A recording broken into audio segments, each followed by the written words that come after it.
স্বর্ণকাপ volleyball প্রতিযোগিতা 2026 দক্ষিণ বরুণহাট সূর্য সংঘ 37তম একদিনের দিবারাত্রি।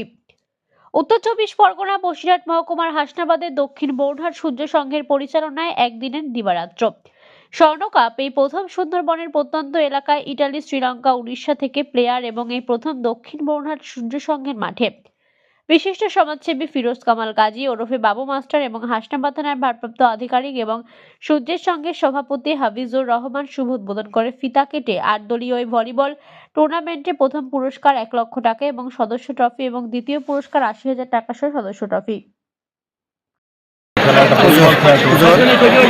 আমরা যদি ভলিবলের জনক হুইলিয়াম যে বলবেন নিজেও যে সময় ভলিবল খেলাটা উদ্ভাবন করেছেন নিজেও জানতেন না তার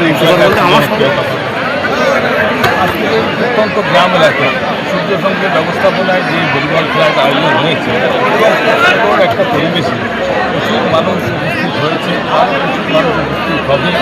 এখানে আমি তার শুনলাম যে প্রাইজের মানটা কী সেটা বড় কথা হচ্ছে অনেক ভারতবর্ষ ছাড়াও ভারতবর্ষের বাইরে থেকে বিভিন্ন দেশ থেকে প্লেয়ার আসছে এবং এই যে তারা খেলা নিয়েছে তারা আপনার চেষ্টা করছে যে সুন্দরভাবে টিমটা তৈরি করবে এবং মানুষকে একটা সুন্দর খেলা উপহার দেবে। এর চেয়ে ভালো কিছু আর হতে পারে। Thank you sir. তো আজকে সেই তুলনায় প্রচুর মানুষ, একটা হিউজ মানুষ আসবেন অন্যান্য বছরের তুলনায়, তো সেদিকে সামলানোর জন্য ঠিক কী ভাবছেন? বিগত বছর